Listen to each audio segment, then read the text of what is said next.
ये कहते हैं कि आतंकवाद से लड़ते हैं, ये कहते हैं कि ये टेररिज्म से लड़ते हैं, और ये एक कोर्ट से डरते हैं। मतलब इसमें क्या चीज है जिससे ये इतना घबरा रहे हैं कि मैं ये नहीं बोल पा रहा हूँ सदन के अंदर? इसमें क्या चीज है? ये झूठ है कि बोलने का परमिशन नहीं, ये झूठ है। इसमें क्या लिखा है जिससे ये इतना घबरा रहे हैं कि मुझे ये पढ़े नहीं, आप पढ़ने नहीं दे रहे। सदस्य कोई घबरा नहीं रहे। आप दोस्तों नमस्कार, नेक्सन न्यूज़ के खास बुलेटिन में आपका स्वागत है। दोस्तों एक बार फिर से पूर्व सेना अध्यक्ष एम नरवणे फिर चर्चा का विषय बन चुके हैं। उनके ऊपर उन्होंने रिटायरमेंट के बाद एक किताब लिखने की बात कही थी और किताब को लिखा भी था, जिसका नाम था 4 स्टार डेस्टिनी, जो उन्होंने रिटायरमेंट के बाद किताब अपने संस्मरण, सेना के प्रति जो उन्होंने बिताए हुए साल और उससे मिले अनुभवों को उस किताब में समेटा था। रिटायरमेंट के बाद जब वो पब्लिकेशंस में गई, जिसको कि पेंगुइन पब्लिशिंग कंपनी ने अपने यहाँ छापने का इरादा किया, और वो स्क्रिप्ट पेंगुइन पब्लिकेशन में आज तक पड़ी हुई है। किताबें छप चुकी हैं। छपने की अनुमति के लिए सरकार ने अपने सेना विभाग को यानी मिलिट्री डिपार्टमेंट को उस किताब को समीक्षा के लिए यानी कि जांच परख के लिए भेजा गया। इस बात को हुए करीब 3 साल बीत चुके हैं और एक बार फिर 4 स्टार डेस्टिनी किताब फिर से चर्चा में आ गई है। 3 साल से सरकार ने अपने रक्षा मंत्रालय को इस किताब की स्क्रिप्ट को अपने पास रख रखा है। 3 साल पहले ही यह किताब लोगों में चर्चा का विषय बन चुकी है। ये कहा जा रहा है कि कुछ पन्ने, कुछ टिप्पणियाँ उस किताब की मीडिया में आ भी चुकी हैं, समाचार पत्रों में छप भी चुकी हैं, और एक नया तरोताज़ा जो जानकारी आई है इस किताब के बारे में, कारवान जैसी मैगजीन ने उस किताब के बारे में, 4 स्टार डेस्टिनी के बारे में, पूर्व सेनाध्यक्ष एम नरवणे के बारे में विस्तार से एक रिपोर्ट लिखी गई है, जिसका जो कारवान के जो शानदार और मशहूर वरिष्ठ पत्रकार सुशांत सिंह ने इस किताब पर एक खास रिपोर्ट कारवान में छापी है। इस बात को लेकर राहुल गांधी ने बजट सत्र के दौरान लोकसभा में इस किताब के कुछ अंशों को पढ़ने की जरूरत समझी, लेकिन लोकसभा स्पीकर और पूरी सरकार ने इस बात का विरोध किया है। जैसा कि आप सभी जानते हैं, जब भी राहुल गांधी नेता प्रतिपक्ष के रूप में संसद में, लोकसभा में बोलते हैं तो सरकार की चूल्हे हिल जाती हैं। खास तौर से भारतीय जनता पार्टी और पूरी सरकार राहुल गांधी के वक्तव्य को बाधित करने से बाज नहीं आता। वहीं इस बार जब कारवान के छपे इस लेख को पढ़ने के लिए लोकसभा में अपनी बात रखते हैं और कुछ लाइनें ही बोल पाते हैं कि केंद्रीय गृह मंत्री अमित शाह, राजनाथ सिंह इस बात के लिए बवंडर खड़ा कर देते हैं और उसको लोकसभा स्पीकर को इस बात के लिए बाध्य करते हैं कि वो राहुल गांधी को इस किताब के पन्ने पढ़ने ना दिए जाएं। दिलचस्प बात यह है कि ऐसी क्या बात है, कारवान की इस रिपोर्ट को सरकार और भारतीय जनता पार्टी सुनने का हिम्मत नहीं दिखा पा रही है। कुछ तो ऐसा है जिससे कि पर्देदारी की जा रही है, यानी कि सरकार कुछ ऐसी बातें छिपाना चाहती है जो कि कारवान में उसका खुलासा किया गया है। आपको तो मालूम है कि जब अग्निवीर योजना चालू की जा रही थी तब सेनाध्यक्ष ने ये कहा था कि अग्निवीर योजना का उपयोग हम सिर्फ मिलिट्री में करेंगे और बहुत सी चीज़ों पर सरकार से वो इत्तेफाक नहीं रखते थे। जब सरकार ने विज्ञापन अग्निवीर योजना का दिया तब उसमें बहुत सारी ऐसी चीज़ें थी जो कि सेनाध्यक्ष को नहीं मालूम थी। इस बात को लेकर सेनाध्यक्ष एम नरवणे ने सरकार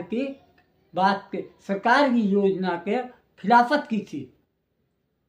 इस तरीके से सरकार और नरवणे के बीच में जो विरोधाभास नजर आया उससे सरकार छिपाना चाहती थी।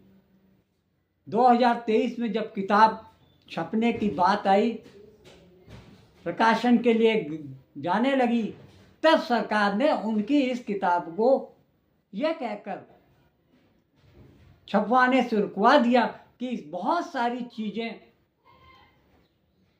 रक्षा मंत्रालय से जुड़ी सीक्रेट्स, देश की सुरक्षा से संबंधित बातें पब्लिक के बीच में ओपन करने की जरूरत नहीं है। इसके लिए उस स्क्रिप्ट को, उस किताब को छपने से पहले रक्षा मंत्रालय ने अपने अधिकारियों को समीक्षा करने के लिए, उसमें जांच पड़ताल करने के लिए 2023 में अपने पास रख ली थी। लेकिन वो किताब आज तक आम जनता के सामने नहीं आई है। कारण वही है कि कुछ तो ऐसा राज है जिसे सरकार जनता से छिपाना चाहती है।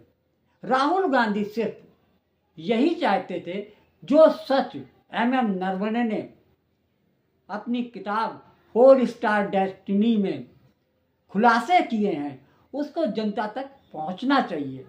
लेकिन सरकार नहीं चाह रही है कि बहुत सारी ऐसी चीज़ें जो सरकार पर्देदारी में रखती है वो जनता के सामने आए। यही वजह है कि जब लोकसभा में बजट सत्र के दौरान राहुल गांधी ने, नेता प्रतिपक्ष ने, एम नरवणे की लिखित किताब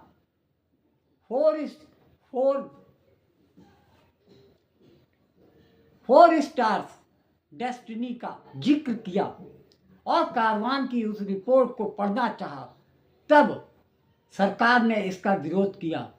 लेकिन जब सरकार के विरोध से काम नहीं चला तो लोकसभा स्पीकर ओम बिरला को सरकार के बचाव में उतरना पड़ा और उन्होंने ना जाने कितने नियमों के तहत ये कह दिया कि किसी प्रकाशन की, किसी मीडिया के में छपी रिपोर्ट और किताब के बारे में संसद में चर्चा नहीं की जा सकती।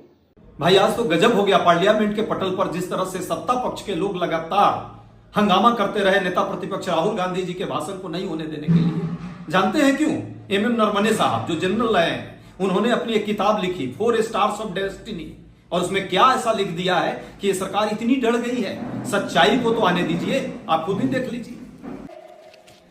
एक कोर्ट से डरते हैं, ये तो घबरा रहे हैं कि मैं ये नहीं बोल पा रहा हूं, बोलने का परमिशन नहीं, ये झूठ है। इसमें क्या लिखा है जिससे ये देखने वाली बात यह है कि 1979 के बाद पहली बार चाइना का कोई नुकसान हुआ है और इतने सालों से 79 से लेकर 2020 तक लगातार वो अपने जो छोटे पड़ोसी देश हैं उनके साथ ज़ोर ज़बरदस्ती करता आया है और इस ज़ोर ज़बरदस्ती में उनका बिना कोई नुकसान पहुँचे जो वो करना चाहते हैं वो उन्होंने किया है। जैसे हम कहते हैं बुली, तो नेबरहुड बुली के तौर पर वो करते गए जो उन्हें पहली बार उनको झटका लगा, तो वो झटका 4 का हो या 40 का हो वो इम्पोर्टेंट नहीं है। पहले बार उनको पता चला कि ये जो उनकी रणनीति है कि धीरे धीरे हम जो मर्जी करना है करते रहेंगे और कोई हमारा विरोध नहीं करेगा, ये उनको धक्का बहुत जोर। और ये एक कोर्ट से डरते हैं, ये मतलब इस चीज है जिससे ये इतना घबरा रहे हैं कि मैं ये नहीं बोल पा रहा हूं? मुझे समझ नहीं आ रही बात। ये कहते हैं कि आतंकवाद से लड़ते हैं, ये कहते हैं कि ये टेररिज्म से लड़ते हैं, और ये एक कोर्ट से डरते हैं। मतलब इसमें क्या चीज है जिससे ये इतना घबरा रहे हैं कि मैं ये नहीं बोल पा रहा हूं? सदन के अंदर इसमें क्या चीज है? ये झूठ है, ये बोलने का परमिशन नहीं, ये झूठ है। इसमें क्या लिखा है जिससे ये इतना घबरा रहे हैं कि मुझे ये पढ़े नहीं, आप पढ़ने नहीं दे रहे? सदस्य कोई घबरा नहीं रहे आपसे। इसमें मैं आपको सदन में गलत तथ्य और गलत तथ्यों को पेश करना वो ऑथेंटिक बात है। Sir, if they are not वो नियम scared, प्रक्रिया की बात कर रहे हैं। sir, कोई घबरा नहीं रहा if किसी speaker, से। sir, if they are not scared, they should allow me to read it. Yes. Why are they scared? मैंने इस विषय पर व्यवस्था दे दी है कि कोई भी पुस्तक, कोई भी अखबार, No, sir, no connection. No Rule is कोई very clear. करेक्शन नहीं है। MM नरवणे ने अपनी किताब फोर स्टार्स डेस्टिनी का ये जिक्र किया। उन्होंने अपनी जीवन की कुछ ऐसी घटनाओं, ऐसे संस्मरणों को लेकर जनता के सामने अपने विचार रखने चाहे वो गलवान वाला किस्सा हो जिसमें कि अपने देश के 20 जवान चीनी सैनिकों ने मार दिए थे, उसको लेकर भी उन्होंने अपना संस्मरण लिखा। और ख़ास तौर से उन्होंने डिफेंस रक्षा मंत्रालय द्वारा जारी की गई अग्निवीर योजना को भी उन्होंने अपने दृष्टांतों, अपने संस्मरणों में जारी किया। उन्होंने बताया कि अग्निवीर योजना का प्रयोग करने के लिए सेनाध्यक्ष के रूप में मैंने कहा था, लेकिन वो केवल मिलिट्री के लिए किया था। लेकिन सरकार ने इस मामले को लेकर सेना के सभी अंगों में, नौसेना हो और वायुसेना हो, नेवी हो, सब ने इस अग्निवीर योजना को चालू करने को लागू कर दिया, जिस बात को लेकर वो सरकार के इस निर्णय से खुश नहीं थे। सबसे बड़ी बात तो ये थी कि जब विज्ञापन छपता है डिफेंस की तरफ से अग्निवीर योजना के तहत नियुक्ति का, तब सबसे बड़ा झटका उनको तब लगता है जबकि ये विज्ञापन में बताया गया कि अग्निवीर योजना के तहत उनको 20,000 रुपये तनख्वाह के तौर पे मिलेगी। वो एक अस्थायी सैनिक रहेंगे, ना तो उनका पीएफ कटेगा, ना ग्रेच्युटी बनेगी और ना उनको कैंटीन की सुविधा दी जाएगी। बस इंश्योरेंस के नाम पर उनको 1 करोड़ रुपए मरणोपरांत मिलेगा। इस बात को लेकर भी MM नरवणे ने, पूर्व सेनाध्यक्ष ने आपत्ति जताई और उनकी आपत्ति जताने के बाद ही अग्निवीरों को मिलने वाली तनख्वाह 30,000 की गई। सरकार के इस निर्णय से भी MM नरवणे खुश नहीं थे, लेकिन उनके भी हाथ पैर बंधे रहते हैं क्योंकि सरकार का वो हिस्सा होते हैं। डिफेंस मिनिस्ट्री के तहत सेनाध्यक्ष को काम करना पड़ता है और उन्हीं के हिसाब से सरकार और उनके कदम से कदम मिलाना पड़ता है। ये बात उन्होंने अपनी किताब 4 स्टार्स डेस्टिनी में साफ लिखा है। कारवान में जो रिपोर्ट छपी है उस बात को लेकर ये साफ है। MM नरवणे ने लिखा है अपनी किताब में कि अग्निवीर योजना और गलवान घटना को लेकर उनकी रक्षा मंत्रालय रक्षा मंत्री राजनाथ सिंह और प्रधानमंत्री मोदी से हुई थी।